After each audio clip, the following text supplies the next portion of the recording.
Welcome in to the DNVR Avalanche Podcast. We got AJ, we got Eric, we got Rudo. It's a Wednesday off day for the Avs. Ugh. We're going to talk a little bit of around the league, a little bit of the playoff picture, a little bit of everything. Wanted to start with the news of yesterday and today, though. Phil Kessel reporting to Abbotsford for a little workout, tryout, whatever you want to call it, with Vancouver. Eric, I know you're going to tell me about the relationships there, but why does Vancouver want Phil Kessel? Dude. I don't know. I mean, listen, what is that? They just pulled a cheese stick out of the chair? String cheese! What? String cheese out of your ass? No, it was in my pocket. I was like, what's in my pocket? What's happening here? Oh, what is that? It's string cheese in my pocket. What the... Sorry, I'm sorry. I did not mean to do that. Are you going to eat Phil it? Kessel energy right Yeah, now. that was well timed on accident. Are you going to eat it? Or? No, I'm going to put it in the fridge when I get Oh, home. I was going to have it. Do you want it? Warm No, I'm just kidding. cheese Just from kidding. his Just kidding. pocket? Yeah, what the... Cheese touch.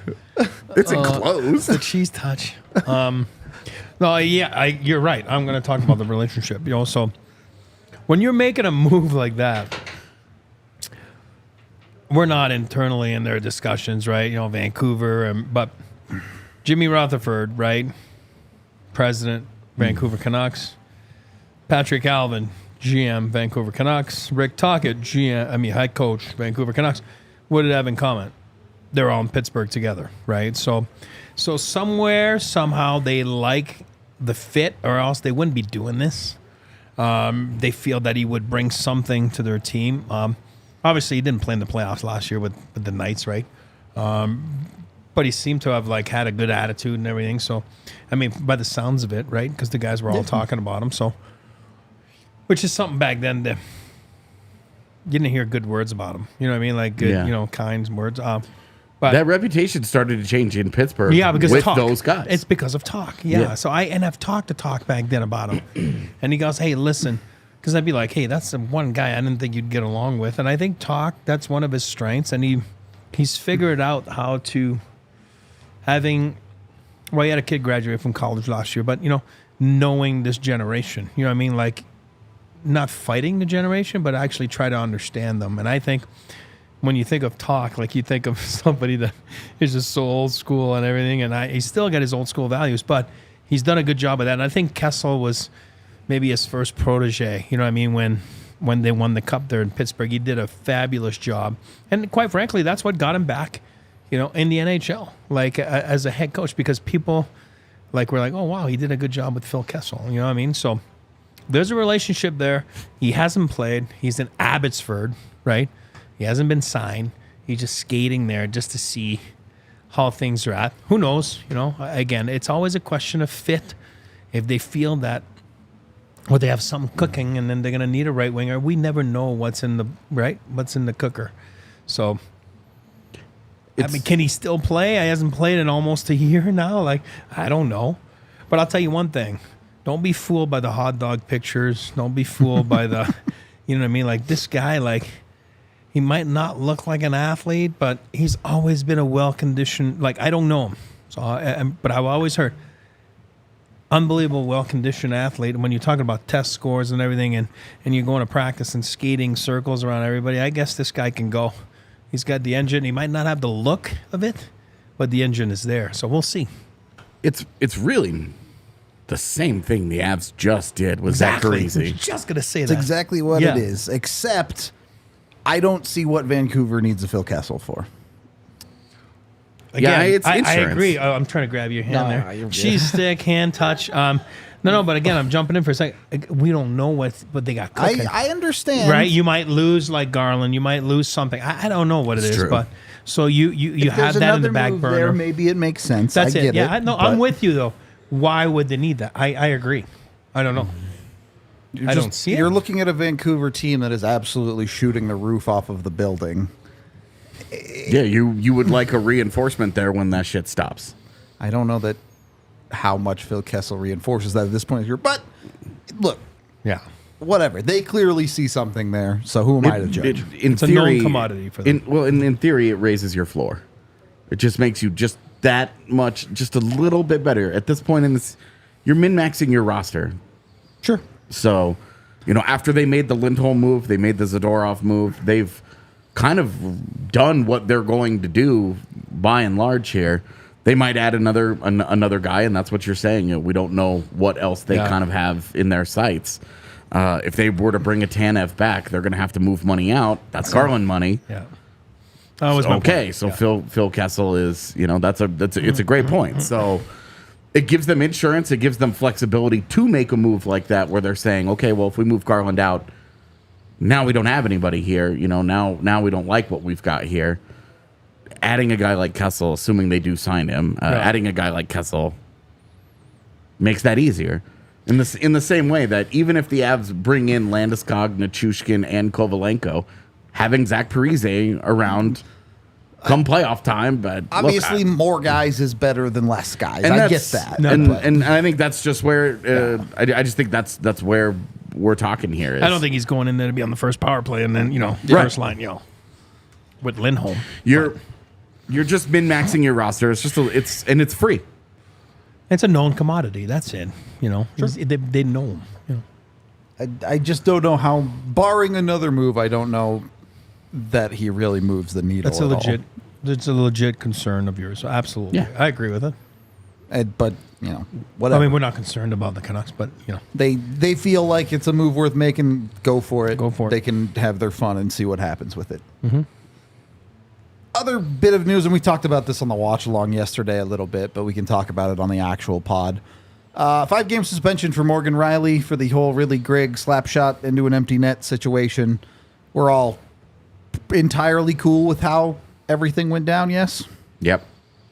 Cool with the slap shot. Cool with Rielly's response. Not cool with him, how he did it. Yep. Cool with him being upset about it. Yep. And we're gonna stick down 6 inches. Yeah, exactly. So hitting guys in the head, it's just not. Can't do that. The what we've learned over the last 20 years in professional sports. Yep. Hitting guys in the head is just it's not cool. I agree with you, and just to back up your point, you're mad at him, fine. You want to do something about it, fine. I think even good. If you're mad about it, go do something about it immediately. It doesn't have to be this thing where next time they play, now Rielly Gregg's got to answer the bell or whatever. Yeah, next November. Yeah, it's like just neat. He's allowed to style on you because he just ended the game, and you're allowed to be mad about it. Yeah, totally. And you can solve it in the way that hockey players solve things. Totally fine. You just can't bop them in the head. Yeah, that's all. And 5 games, 5 games is shocking because it's like we've long advocated for harsher punishments for players for things. They've rarely done it as true deterrents for especially headshots. Yep. They rarely do it. We'll see, this guy got fined $5,000 or this guy gets a game for something that we think should get 4 or 5. I think this is even heavy-handed, but I'm always going to be more okay with that side of it. It's maybe my worst take here is that I'm very pro hockey cop on this one. Give him the 5 games to try and curtail that kind of behavior. Take an authoritarian stance. I'm here for it. I mean, it's funny. I guess I was watching him in an interview yesterday, and then I played with his dad. Remember I was telling you guys a story? Mm-hmm. He put a freaking frozen fish under my bed at the hotel, and I couldn't figure out why my hotel stunk so bad. That was it was just you, bud. It was Rielly Gregg's dad and his mom. Great people. He looks just like his dad, so it's crazy to watch him on interviews yesterday answering about the incident. Hey, I think he answered the question like you just said it. Hey, whatever. I saw the opportunity to do it, and I just did it. Whatever. I don't think he seemed like rattled by it or whatever. So I got no problem with it. I got no problem. And like you said, it's just you got to remember, this happens you're talking about half a second when this shit goes down. You're on the ice. You're Morgan Rielly. You're not a violent guy. He's not about violence, but you have half a second. Like, if you don't answer, you get the whole city of Toronto and the media saying like, oh, look, they're so soft. Nobody responds. And like, you're right. He just did it. It happened. I don't think he meant to get him in the head. You know what I mean? And yeah. But if he just gets him, jumps on him, then there's a melee, then it's all good. It's not even throw him out of the game and you're done. Yeah, I think it's a matter of half a second. The stick went up. Again, Yep. if he had no stick, just drop your stick, jump on him, and then nothing would have happened. You know, it would have been a melee and awesome. Everybody talking about it like we are, but no suspension. I think you're right. My other question there is stuff like this good for hockey? Not the hitting him in the head, the little bit of flair, the Ridley Gregg slapping one into an empty net. Is that a good thing for hockey? Do you need to see more, I don't know if you want to call it personality or whatever? Does that help build storylines, or do you think it's superfluous, unnecessary stuff? I don't know that it helps build storylines, but I don't have any problem if a player. I personally don't find it all that disrespectful. Me to either, to the to be game or the clear. other team or anything like that. I'm all for this type of stuff. It's a slap shot into an empty net. Who cares? In the same way that we used to. I know you and I have always agreed about this, but bat flips and They're sick. They're awesome. and staring down, admiring your home run when you hit one 480 feet and you absolutely know that thing is out of the yard. Yep. Take a good look, man. What's wrong with it? We don't have very many opportunities for stuff like that in hockey just because of the mechanics of the sport. Yep. I don't really have an issue. If he wants to take a slap shot into an empty net, who cares? Well, here's what I'll say. I don't have an issue. I think it's more about your own personality. You know what I mean? Like, Sure. for example, and I don't know Ridley, okay? So I know his parents. Yeah. I don't know him. So he takes that shot, right? Correct. Whatever. We're all good. I don't have a problem with it. It's a little bit of flair, like you said. I don't have anything against that. But I don't see Sidney Crosby do that. I'm using an example. I think it goes with your personality. So if you want to show a little bit of flair, I've been seeing a lot of college hockey lately, right, for all the reasons. Yeah. And I see that, and the guys score, and they go in front of the bench, and they're like, I'm like, oh, yeah, they're showing their stuff. That's a little more show-off-ish. But my point is if that's what you do, that's fine. I don't have a problem with that. But I think if your personality doesn't make you do that, then okay, fair enough, too, with that. I'm okay with that. My only thing I'm going to say, though, is it's kind of like bulletin material, whatever. Like, what do you call that? French. Bulletin board material. Bulletin board. Yeah, sometimes you score a goal and it's the second period and you go in front of the other team's bench and you're like, you're going at it. Sometimes you can wake up a little bit the sleeping bear, right? You know what I mean? And then all of a sudden, then you lose the game. And it's like, I don't know. That's like, great for the game, though. Exactly. That's great for the That's game. what I'm not arguing. I'm telling you, I said that I'm okay with it. As long as you're able to back it up, and to do your stuff, but be yourself. Like, don't try to be something you're not. And if that's what you are, you have a little bit of flair, then so be it. You know what I mean? Yeah. And if you're more boring, then be boring, and then just go tap your teammates on the boards. You don't have to. Brandon make a spectacle. Tanev blowing a kiss to the Avs crowd last year. Yep. Yeah, exactly. Great, like villain move. But then it turned around on them. Yeah, like great villain move. Yep. That's awesome. I think that's great stuff. Oh yeah. I I was problem pissed with at the that. time because I was just like mad that he scored and that I'm the old Avs school. were not good. I'm old school. I wouldn't do that, but that's me. That's not my personality, But that's okay. But we've talked for a long time that, especially at the top of the NHL, Connor McDavid's a robot. Yeah. Connor Bedard has no personality to Yeah. this point. He's still Okay. a teenager, so he hasn't figured out who he even is as a human being yet. But having some more of that kind of flair, that kind of real person. Austin Matthews scoring 4 goals in his first ever NHL game and not smiling. It's like, come that was on, like man. the Like, do we need another robot in this sport? Do we need another, like emotionless? Like, it's fun. Yep. You are playing a game. Yep. Let's have some fun. Guess what just dawned on me right now? Oh, freaking ridiculous you look with that hat. I love it. I just realized you have that hat. We weren't supposed to talk about it. We weren't ever supposed to mention it. I just realized that. I'm like, my God, the show started. He's got the hat. Ruined the bit. Shit, sorry. I'm talking to you and I don't know where to look. Do I look like the hat, the face? I don't know what to do. I don't know what to do with my hands. I don't know where to look. That hat is the size of the Western Conference playoff bubble. So Well played. it's an accurate. This is a nice segue. An accurate representation. We will get into the Western Conference playoff bubble in just a second, but first, make sure you're getting your snack on. Get inside of that hat, in the inner circle of that hat, if you would. There is kind of an inner circle in there, isn't it? There is. Yeah, put it in there. Perfect. Get with Circle K and the Inner Circle today. You can use the QR code on screen or go to circlek.com/innercircle today to get a bunch of amazing things, including your first 5 fill-ups of gas are 25 cents off a gallon, and you get your first 5 Polar Pops for free.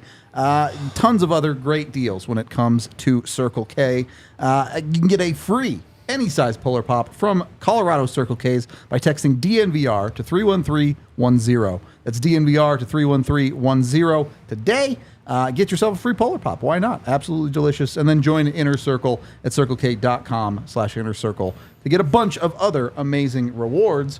And then when you need a little bit of money to get your Circle K snacks on, make sure you're hitting up American Financing. You've seen interest rates drop into the 5s. It's the lowest they've been in a really, really long time. And American Financing saves their customers an average of $854 a month. They do it by wiping out high-interest credit card debt.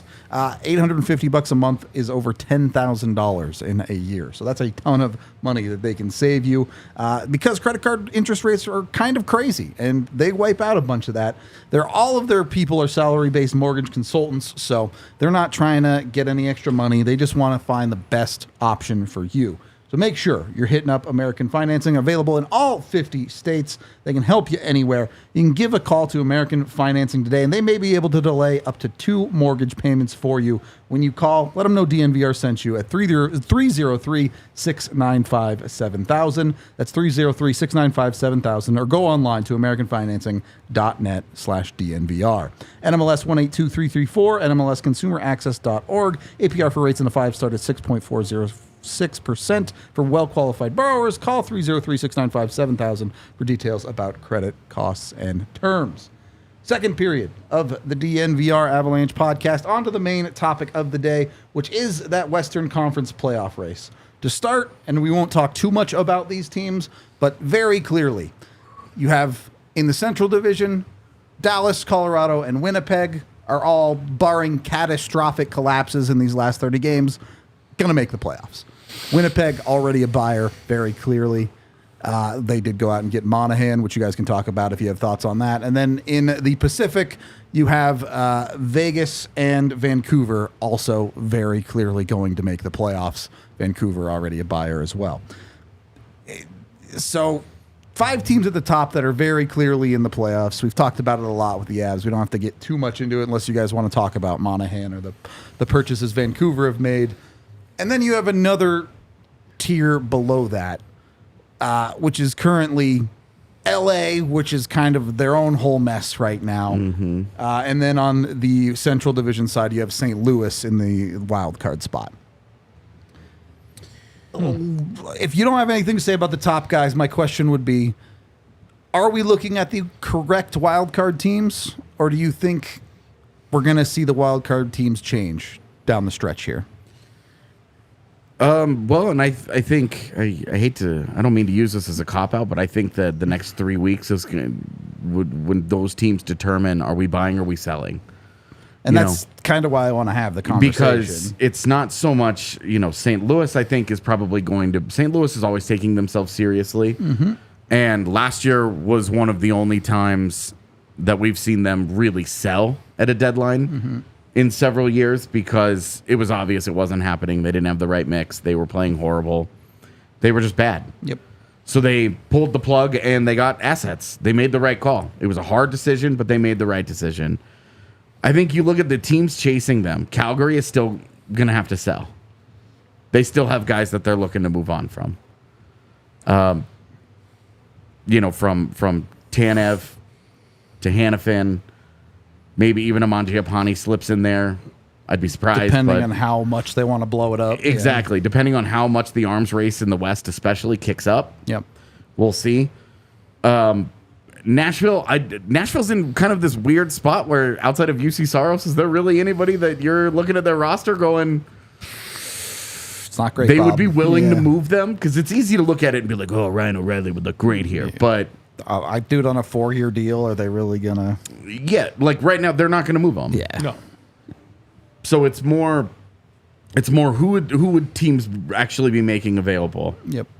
Minnesota, we've kind of wish casted with the Eriksson Ek. Yeah. Can we Wouldn't that be amazing? I would do irresponsible things to get to that. Yep. How is responsible? Like eating a cheese stick out of your pocket? I mean, I don't even think that's irresponsible. I would do that. I'm just on air. Now, eating a cheese stick out of your pocket, I don't know, man. But, you also look at these other teams, Seattle, Arizona. Arizona doesn't really, we went into it like, Jason Zucker would be a guy. Yep. Jason Zucker is no longer a guy that makes any sense whatsoever for the Avalanche. Yeah. So, and they're still maybe close enough. It's a real stretch. Yeah. It's a real stretch to consider them a playoff contender, but with 30 games remaining, 8 points is not insurmountable. It's pretty tough. It is tough. You could do it. Okay, I'm going to say, just to add to that point, I'll give you a floor back. Yeah, you're right. But the problem is the amount of teams that are in between. And that's what we tend to forget sometimes, because someone's winning. Because a lot of those teams play one another. Someone is getting 2 points. You know what I mean? So that's why it's tough to make The that Dallas ground game, up. there's 3 points coming out of that game. Exactly. So. You're crossing your fingers that there's 2 points, not 3. And trust me, you're scoreboard watching when it comes down to those teams. But that's the only thing, and I'll give you the floor back, but it's like when there's so many teams in between, it's hard to make that gap. 100%. They've got a mountain to climb, Yeah. no doubt about it. If you're talking about Arizona, Well, I think the team that you should really hone your sights in on here is Seattle. sure, We have again. It would really be magic yourself into a Yanni Gord. Exactly. Yanni Gord is the one that you'd really, really like to see get pried out of there.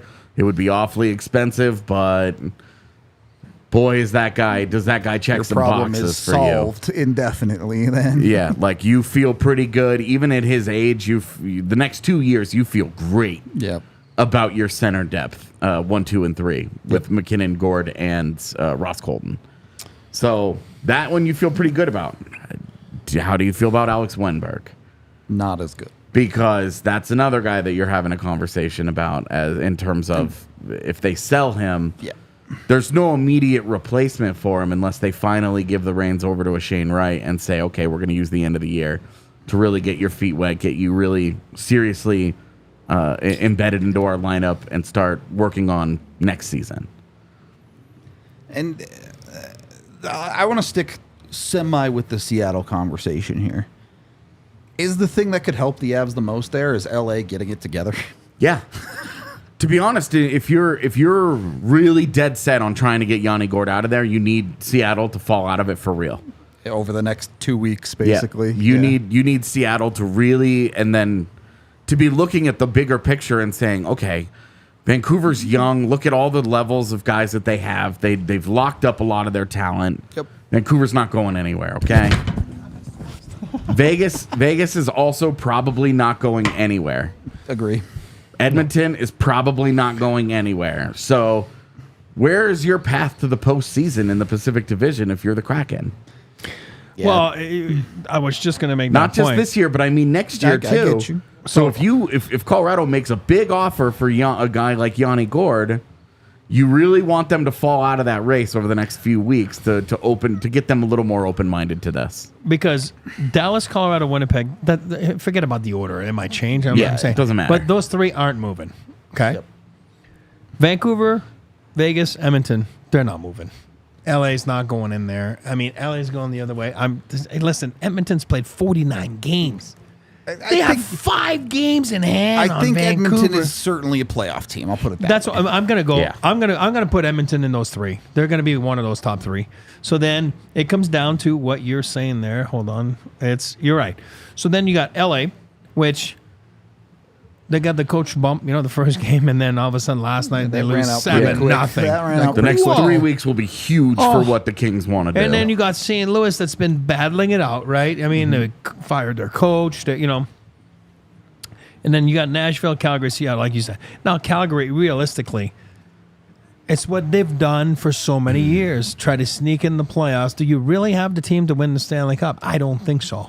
So I think, and again, that put them there because they won 5 in a row. Are they going to win 10 in a row? No, they're not. So for me, they made their decision when they decided to move on from Lindholm. That's what I'm saying. Me. So I think you're going to see a sell-off there. You're going to see Hannafin. You're going to see Tanev. And I think you're going to see, and again, this is just me. I think Markstrom, someone's going to come and get him. So this is my thoughts. This is not by talking to anybody. I just think that they're going to move on from him. And I think they'll have an offer there from someone. Don't know who, but someone's going to go get Jacob Markstrom. Jersey. There you go. You read my mind. So I'm just saying, it just makes sense. So now where they're at, and you're right about this, and again, sorry, I got to go back to my standings here, but Seattle, yeah, you want them not to win like last night, 2-1 in New York Islanders, right? You want them to lose. Mm-hmm. And then realistically, where are you at with Yanni Gourde? Where are you at? You know what I mean? And you're right. You know what I mean? Yeah, he makes a lot of money, but for the Avs, like, can you go and pry that? You know what I mean? And it makes it so much easier. It's a new franchise. You're going like, all of a sudden you make the playoffs last year, you win a round, and now you're in a position when you look at this, like you're in a position that you got to sell what you got to sell in my book. You know what I mean? Even though it's so hard to do, anything can happen once you get in the playoffs. Yeah, but you really think you're going to win the Stanley Cup with that roster? Probably not, like in my book, right? Yeah. So, I mean, it's the same thing with Minnesota and Arizona. You know, they're going to unload. Who'd they sign on 1-year deals? It was Zucker. Was it Kerfoot too? Kerfoot got a multi. I think Kerfoot got multi. But especially the guys on a 1-year deal. Terrible Dumba's anyway. on a 1-year deal. But the guys on a 1-year deal, someone's going to take a shot at, right? You know what I mean? And then just go. You know. I think the team that intrigues me the most here is LA. Because LA's greatest strength is center depth. Yeah. But they've made an 8-year commitment to PLD. Dubois not going anywhere. There isn't anything that they can really do about that decision at this point. They can't turn around and sell him. They're just stuck with it. Yeah, they're going to have to try and make that work. And they're so tight up against the cap that I really do. I would at least ask the question. PD? Is Phil Deneau somebody that they think of as a luxury as a third-line center? Not PLD, but PD. Exactly. Would Phil Deneau be somebody that if they continue to sink out of this I know. over the next couple of weeks, I love them. would that be, because of their number one thing, they need a goaltender. So the Avs can't really help them with that. No. So, that's where if they wanted to move a Byram or something, like that would have to be a futures. That would have to be Cal Ritchie, a first-round pick, whatever. But for Phil Deneau, you should be comfortable making that decision. Oh, I would do crimes to get Phil Deneau on the Colorado Avalanche. You're talking about a fit with the Avs? Yeah. Oh my and so God. Phil Deneau is a guy that I'm at least curious about. Jesus. Most of them. Like steal a bag of chips? Because would in a heartbeat.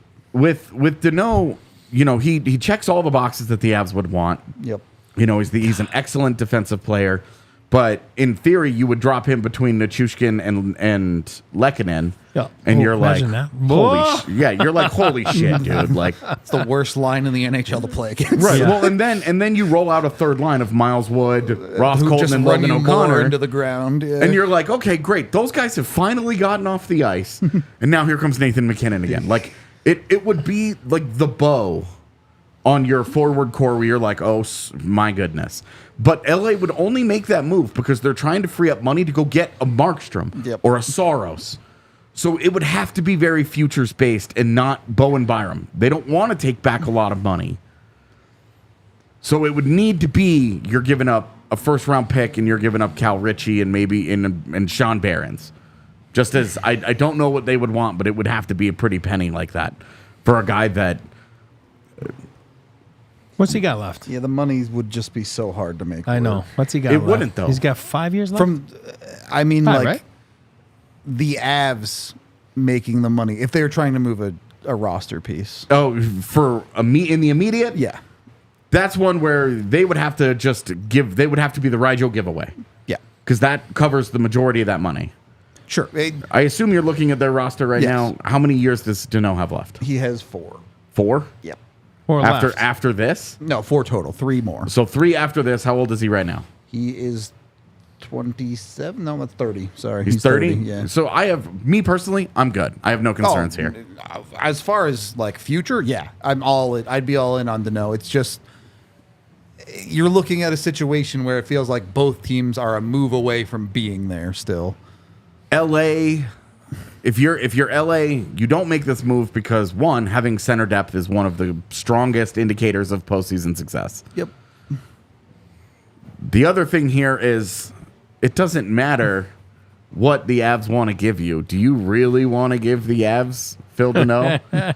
Do you really want to take one of your prime competition for coming out west and solve their biggest problem for the next several seasons? Even if you get UC Saros out of it, is LA better positioned to win a Stanley Cup with Phil Danault and a goaltending problem, or with Phil Danault in Colorado and UC Saros in LA? That's a great point. So what I would say is a different path entirely. First, if you're telling me that, I think they keep Phil Danault. But I think you could make an argument for LA wanting a Bowen Byram if you ignore the cap situation for a second. Because you're looking at their defense. Yeah, they still have Doughty. Great. He's not getting any younger. They have Gavrikov, a guy they've bet on. Okay, fair enough. After that, kind of falls off pretty quick. I know you guys are fans of Mikey Anderson, but he has his limitations. He's good. Matt Roy, a pretty hard bottom pairing guy. And then, not to take anything away from him, he can be a functional NHLer, but you're talking about Andreas Englund being an every night player for them. Yeah, and I think that's where what's going on with Brant Clark. Yeah. Well, they got Clark and Spence, right? So I think they've been alternating them. This is I think Brant Clark or Jordan Spence is a guy that has to go and a move for a goaltender. And that's probably what they're trying to do. That's where a Byram might make sense for them. The problem is just the money. Yeah, and obviously making the money work would be very difficult, but conceptually you could see how they would have interest in making a move for a Byram. But you could also see where both of those teams are like, we'll talk about this in July. Yeah. And that doesn't help them in the immediate. For sure. But if they, all of this to come back around, if they continue to lose games and they continue to give away that gigantic advantage that they had built, and their games in hand advantage eventually goes away, and they end up in a dogfight with some of these teams, because right now they still have a pretty serious games in hand advantage over the teams that they do either already ahead of or tied with. 3 to 4 games in most cases. Exactly. So if that goes away, dude, Rob Blake needs to seriously consider a shakeup there. And unfortunately, he's hitched his wagon to PLD. Yeah. Are we hurtling towards worst case scenario for the Avs where everyone in the Pacific is still in it on March 5th? Yeah, I think so. Okay. The other thing about LA moving on from Phil Danault, you still have a Quentin Byfield conversation. He's having a breakout year this year. I think it makes it hard because of the breakout Would you like to continue having him as a wing in your top 6, or would you once again try and put him down there, knowing that he is playing as well as he is, having him as your 3C there, trying to work his way up? I just don't see how they could do that. I mean, in terms of trying to replace Phil Danault on the fly, that's a pretty good answer. And it's a lot easier to replace Quentin Byfield, the wing, than it is PLD or Phil Danault, the center. You're talking about an LA team that wants to be competitive right now. Yeah. It's a hard sell for me to take a guy who you're finally getting something out of and say, we'll just throw him in center. Hopefully it works out. But not in a top 6 role. It's still, and look, if you're in a world where you've convinced yourself that you can get rid of Phil Danault, I get it. But I don't see LA getting to that point. For me, I would also say it's extremely unlikely. But it is one of those things that I'm keeping an eye on it. I'm open to LA making mistakes because and the Avs capitalizing on it. I'll put it that way. The big thing with LA is some of these guys might be younger, whatever, but Kopitar and Doughty are aging. It's true, and they are still 1C and 1D on that roster. Yep. They have to try and make this work now, because 3 years from now, those guys won't either be around anymore or they won't be at these levels anymore. Very likely won't be at these levels anymore. The fact that Kopitar keeps doing it at this point is magic. Exactly. But their money, they've spent so much of that money already that if they have an opportunity to go and get a goaltender right now, they can't just keep saying, we'll fix it in the summer. Yeah. At a certain point, you have to just go for it. Exactly. And that's where maybe just saying we're not worried about putting Phil Deneau in Colorado. We're going to go and get a better goaltender than what the Avs have. We expect UC Saros to outplay Alexander Georgiev in a best of 7. Maybe. Because if LA goes and gets UC Saros, as an example, coming out of the Pacific side of things, it suddenly becomes a lot more palatable. You're going up against Aiden Hill. Do you fully trust him? Stuart Skinner, do you fully trust him? Thatcher Demko, that guy rules. Look, it wouldn't be the first time that an NHL GM loses his mind at the trade deadline, all right? It happens all the time. We see people make crazy trades all the time. I get it, though, because you're right there. Yeah. You know what I mean? Like it's... Or at least you feel like that. That's why it doesn't make sense for Calgary. It doesn't make sense for, Seattle. It doesn't make sense for Nashville. But, yeah, LA is in a different boat. Yeah. You know what I mean? Because they've been there, and they're like, okay, how do we make that next step? You know? And with Nashville, you're looking at you have a tip-top goaltender prospect at the AHL starting games for you, where you're like, all right, you got me convinced. Are we really going to double UC Saros' salary to continue trying to fight for a wild card spot, or are we going to trade UC Saros for a Brandt Clark? All right, you got me convinced. I'm going, not only is Markstrom getting traded the next 3 weeks, but so is UC Saros. I mean, UC Saros, Markstrom, replace UC Saros in this conversation with Jacob Markstrom. Same thing. Same exact conversation for me. I know. All right. Well, you might not be trading for goaltenders, but if you're looking to add some bobbleheads to your collection, get yourself over to FOCO. Bunch of amazing sports merch when it comes to FOCO. That's FOCO.com. They are a leading manufacturer of sports entertainment merchandise, and they also have licensed apparel from all of the major sports leagues. So get over there, get what you're looking for, whether it's cool little pins or Avs merch, whatever you might need. You can get 10% off when you use code DNVR10 at checkout. You see all these bobbleheads and stuff in the background. Most of those are FOCO stuff. So a bunch of awesome merch items when it comes to FOCO. If you want to doll up your sports watching cave, wherever you might get your sports on, FOCO always has our back for Colorado sports, and they have yours too. Get the best gear around by using the link in our description. For all non-pre-sale items, use the promo code DNVR10 for that 10% off over at FOCO.com. And then when you got that little extra money to spend, you can also hit up Circa Sportsbook. Jump on with Circa. Obviously, we went out there for the Avs stuff in Vegas. Always a great time to hang out at the actual Circa Casino. But you can also play at home. When you download the Circa Sports app, you can get in on all of the gambling, all of the good times when you bet on, I don't know. Lately, I feel like the Avs are actually a terrible team to bet on. Maybe go bet on the Nuggets or someone who's a little bit more consistent. Yeah, but the Nuggets who keep getting blown out. Yeah, well, hey, if they're consistent, it's a good thing to bet on. True.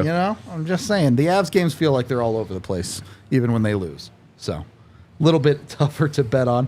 But go hang out with these guys. If you are heading out to Vegas, of course, make sure you book your stay with Circa. You get 20% off your stay in Vegas at Circa when you use code DNVR at checkout over at circasports.com. And, of course, the Circa Sportsbook app is available here in Colorado to download when you go to circasports.com.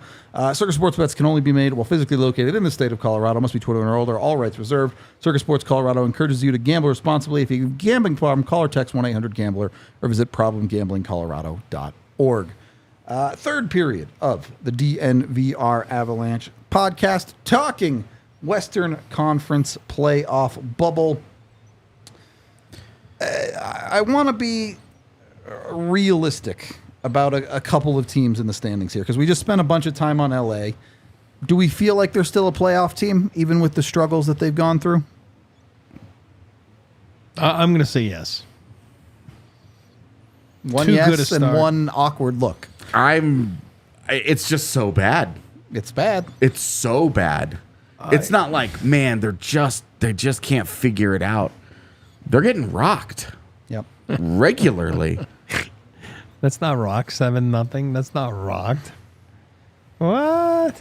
For the record, it's been a tough stretch for most of the bubble teams in the West. Yeah, there isn't anybody taking it. No. That's really stepping forward and saying, hey, that it might end up getting decided because Jordan Binnington is playing better than all the other goaltenders involved, and it may just be that easy. Yeah. The guy who plays the best in net gets his team just enough to get into the postseason. Squeak into a first round loss against whoever. And this is where I think you look at LA and you're like, you have to make a move for a goaltender.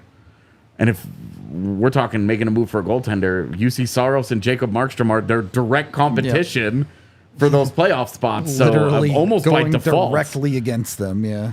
I don't trust any of those teams more than I trust LA to eventually figure it out. LA's, I think, too talented. Yeah. Yep. If they can get fully healthy, at least close to healthy, then I think that the Kings have to make it in. Yeah, I think they're there. Eric, I know you hate overlooking at standings and stuff, but what is the trigger point? When does a team consider themselves out of it? Because I know there's a lot of chatter out of Minnesota that's saying, hey, we're still in it. We still want to try and do this. Those people are fucking delusional. They're 5 points back of a wild card spot right now. I think Doable. again. I just said it about Calgary last week. They go and win 5 in a row. All of a sudden, you're like, you put yourself back in there. But are you going to really win 5 in a row every 5 games? You're not, right? You know what I mean? So it's like, then you get back to reality. Then you find yourself at, we're back to 8 points, and it's like, but really, even if you make that margin, you get in there, are you really going to win the Stanley Cup? People say that about the LA Kings back then. I'm like, hold on, this is a different team that had Kopitar, Quick, Doughty. I mean, stop. Like, you know what I mean? Like, it wasn't an 8th place team, the Kings back then. You look at the Florida Panthers of last year, too. Yeah, they may have finished 8th in the standings, but when you look at their lineup, exactly, you understand that they underperformed. I mean, you could be an 8th place team and then be built for the playoffs and then go win. You know? Yeah. I don't think any of those teams right now in the bubble are built for the playoffs. I mean, maybe I'm wrong, and maybe I'm just being too harsh.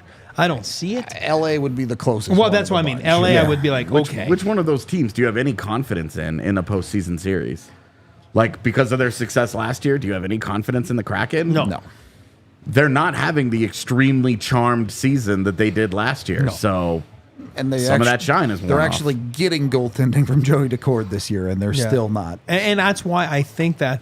Extremely reliant on overtime, too. Yep. But even if you're looking in the East for a second, like, it's the same thing. Like, you win a few games. Are you really built to go in? And trade deadline's coming up. So if you're You're allowed to say it. You can say you're talking about the New York Islanders. Yeah, Islanders, Pittsburgh, right? I'm just saying, right? I mean, look at Pittsburgh. They got that hot potato in Getsel, right? You know what I mean? Like, it's a hot potato because you're built to win now, right? You have Letang, Malkin, Crosby. You go and get Carlson, and then you have Jari, a huge contract. Hot commodity in Gensel that apparently turned down over $8 million a year, right? So now it's like, what do you do with him? Like, do you trade him? So I mean, if you're trading him, you're really giving up on the season, right? Because I don't care what you say, what kind of spin you tell your fans, you've given up. Like, I mean, right? I mean, like, there's no ifs and buts. That's just the reality. It's just a reality. Yeah. And you have Sidney Crosby, and you look at him, you're like, yeah, we traded against him for assets. They'll be good in 4 years. Crosby's like, 4 years. I got 2 years left. That won't help me. Yeah, no, those assets have to be moved in the summer for shit that helps now. And Crosby's not going anywhere. Crosby's not coming to the F. Crosby's a Pittsburgh Penguin. He will be forever. He ain't going anywhere. Well, move on. And then now they're saying Gensel, like, for a rental, he's going to cost you a first, a rental, a roster player, and then a prospect. That's a lot for a rental, like, rental players. Yep. If you're not comfortable. But if you're going for it, I got no problem with that. But it depends what team and what fit. Again, I go back to that word. So when is it? Like, for me, Minnesota, all those guys, it's, hey, whatever you got to sell right now. I was going to say, I think we're maybe all comfortable calling Arizona probably out of it at this point. I would say sell. Probably, yeah. If you have any. But if you're saying maybe even Minnesota, you're good with just saying they're not in it. I would say sell it. Because it also behooves you to be one of the early sellers. You should make the decision early for sure. Because if Pittsburgh waffles on this decision and then they get to right up against the deadline and they're saying, well, we're not moving him for less than this. Yeah. And they get to it, and they ultimately decide, hey, all these other teams made moves. Yep. They went and they plucked guys out of Calgary and Minnesota and Seattle, and there isn't the high end buyer looking for the Jake Gensel anymore, saying, hey, we burned those assets. You're just out in the cold. Yeah. We made these decisions. It behooves a team to decide, hey, we're going to make this move now. We saw it with Calgary already this year. Doing Lindholm, has moved Zadorov and Lindholm this season already. Yep. We are fairly confident that they're going to move Tanev and Hannafin. Yep. And maybe Markstrom. And maybe Markstrom. Like, there's more work to do. Minnesota should be looking at that, not as Calgary as competition for a playoff spot, but as Calgary for the other team selling teams. Yeah. You want to be the team that actually gets out in front of it and says, okay, Yeah. we're gonna find a price that we're comfortable. If they don't find it, then it is what it is. But the other thing with a team like Minnesota, though, is who are you trading? Calgary has guys that you can easily identify. Outside of just giving away Fleury to somebody. Yeah, it's Fleury. Fleury, that's a gift. Yeah. It's Fleury. Fleury's a gift. Because a lot of their like really good depth forward guys, Freddie Gaudreau, Marcus Foligno, they keep signing. That is true. Ryan Hartman, they keep signing all these guys. Extending these dudes. Let me see who else is on this list. Bill Guerin's entire thing seems to be, we think we have a really solid team, and we're going to wait. We're just going to keep waiting until the buyout money drops off. The cap's going to go up. We're going to be flush with cap space. We feel like we're going to be good. We're going to bring in a couple of really high-profile guys with all that money, and then it's going to be go time for us, and everybody's going to have to worry about us. For sure. That's clearly the plan. The only expiring deals that might have any amount of value would be Brandon Duhaime and Zach Bogosian. So it's not great. Goligoski too. Old though, but Duhaime would somebody would take him. Yes. I'm sure someone would, but I don't think it would be a high price. No, it's not a high price. I'm saying you're talking about a plug energy guy. Yeah, that's not a guy that you are trying to sell early to try and get ahead of the market. Yeah. That is not but it's like in the Barclay Goudreau's back then, and it's that type. I'm not saying he's as good as Barclay Goudreau was. I'm saying, but who would have thought Goudreau would have fetched a first round pick? Brendan Hagel, like all those guys. You know what I mean? Like, so it's just he's not. Duhaime's not that. But if somebody knocks on your door, it's like someone could do the Pat Maroon thing again for the billionth time, but I mean, he's injured right now. He is. You're also talking about a guy that moves like a glacier. Yeah, I'm not saying the Avs should have anything to do with it, but some team seems to make that decision every year, so is what it is. Maybe it's run its course. Who knows, right? I mean, anyway, what a run he had though. 3 Cup finals. Lucky guy. Yeah. 4. Was it? Maybe it was 4. Yeah. Yeah, because he had St. Louis, Tampa. Yep. 4. Won 3 in a row. Yeah. 4 finals in a row. Lost the 4th one. Yep. Wow. Bitch. The Corey Perry curse is stronger than the Pat Maroon charm, I guess. Anyway, just a conversation I wanted to have to look at the playoff picture in the West now, because we will be watching it 2 weeks from now as that deadline approaches to see which teams have fully fallen out of it. Yeah. And it's a big pit of mediocre, dude. Well, and that's why I wanted to bring it up, because, look, is it likely that a Phil Deneau or a Yanni Gourde or something becomes available? No. But it's not completely out of the realm of possibility that a player of that caliber could suddenly come available at the start of March. Man, I will also tell you that if we're looking at LA as a likely playoff team and they get it together in the second half, last 30 games. You don't want to catch that team, man. Dude, you want to be the top seed out west. You do not want to be the number 1 seed hosting LA or Edmonton, maybe Vegas. Yep. Mm-hmm. Hell to the no, you don't want that. I know. Hard agree. That would not be a fun series. Maybe you're better suited if you have Yanni Gourde on your lineup at that time. That's the guy we're going after. Yanni Gourde. If they have Yanni Gourde, I am in no way concerned about their matchup, and I am concern for everybody else that matches up against the Avs. That's your like poor Phil Deneau. You know what I mean? Like whatever you call that. Yeah. Poor man. I think he's more realistic. I think He's more realistic than we think. I don't think he's very realistic, but I think he's more realistic than a Deneau, for sure. I think, if I'm a betting man, I think it's going to be Adam Henrique. It's the one that's made the most sense for months now. Alex Wenberg is another one where it's like, this just makes sense. He's a good offensive player. He would be surrounded by two very good defensive players. Yeah. This just tracks. Like he's this a math, smart player. the math adds up, and he's not going to be very expensive. It's not going to cost you a first rounder. Something. Well, make sure It's not for me. whoever the Avs get, you watch them play with the Avs on Fubo TV.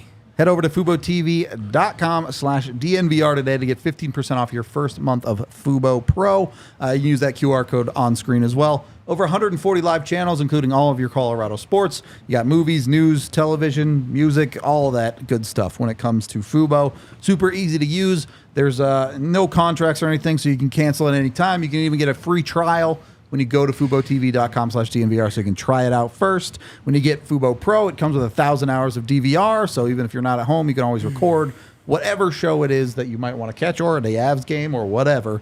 Fubo has you covered. Jump in with them now. Again, FuboTV.com/DNVR. Use that DNVR code to get 15% off your first month of Fubo Pro. And then when you want to go watch sports in person, head yourself down to Infinity Park at Glendale. A fantastic venue. Honestly, a great place just to go hang out for like a day. There's so much cool stuff to do there. They have an arcade even like built into the arena. So bunch of dope stuff there. And then you can like also a spring day. Yeah, just like 65 degrees and sunny. Yep. It's perfect. At Infinity Park on a Saturday with the fam. Yep. It's awesome. Excellent. And the American Raptors come back March 17th. They got a nice little homestand if you want to catch some rugby. You can also follow DNVR_rugby on Twitter. Our man Colton Strickler. Every year I look at all of the like elite rugby players and coaches and all the access that he gets, and I'm mad jealous because he talks to everybody in that sport. It's super cool. So, although we might have some cool stuff coming up. Yeah, maybe so. But either way, go I should get say him. some more cool stuff. We've done a bunch of cool stuff. Not gonna lie, we're doing pretty okay with ourselves. But go follow him. Go get in with the rugby. He has 101 pods if you want to learn the sport. Always a great time supporting the American Raptors. Head on over to AmericanRaptors.com where you can get tickets for just $10. All right. Before we get out of here, first of all, we do have one super chat from Melanie who says, yay for the win last night. I hope they can keep it up. Thanks, friends, for all you do. Thank you very much, Melanie. Looking at it today, Colorado, Henrique, Wenberg, Gord, Eriksson Ek, whoever it ends up being. Who is the favorite in the West in y'all's mind today?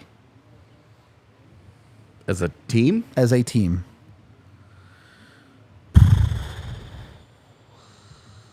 Knowing plenty of moves to come may shake things up. I want to know today, and then we can compare to post-deadline. I think my favorite team right now is still Vegas. Okay. They've only gotten like 20 games out of Shea Theodore. They've been really hurt. Aiden Hill has missed a lot of time, but when he's played, he's been spectacular. It's true. I don't fully trust that he's actually as good as he's played, but the structure in front of him is repeatable. The defense is great. The forward core is good. It's deep. If they get fully healthy, before the deadline, they're still the team that I look at and say that team scares the jeepers out of me. Are we allowed to take the Avs or? Yeah, you can take of course. the Avs. Oh, okay. I want to make sure. Yeah, I'm not being biased. I'm going Avs. Okay. I like your answer for Vegas. For me, if we weren't allowed to pick the Avs, I would go Vegas. Why? They're the champs. They got the DNA right now, championship team. But the Avs, for all the reasons, and I do believe. Here's how I'm going to put it. I don't know how you beat that team 4 times in 7 games right now. Like in the West, I'm talking about in the first round, second round. I don't see how you do it. Well, they did just lose 4 in a row, but no. I know, but again, we were talking about a playoff series. It's all the same, I know, and everybody's You're also not going rested. to have 4 playoff road games in a row. So. I don't see how you beat the Avs right now 4 times in 2 weeks. I don't see it. Two good answers. Nobody picked Vancouver. Just saying. I'm not picking Vancouver, man. No. I don't believe. Me either. Just saying. I mean, Vegas is a tough out. It's going to be a tough out. Speaking of the Avs, though, in the wise words of the burgeoning hockey analyst that I am close with, team good, team bad, team good again. Goes with your hat, Sometimes it all makes sense. It do be like that. Don't have to overcomplicate hockey sometimes. Just see the good hockey, call the good hockey good. We're going to get out of here on that note. We appreciate all y'all hanging out with us today. We will be back tomorrow, obviously, pregame, I believe, watch along too, and postgame, of course. So be sure to tune into that. We'll be live Friday and Saturday as well. So we got a full slate coming your way still this week. We appreciate all y'all, and we will talk to you tomorrow. We all silly like the mayor.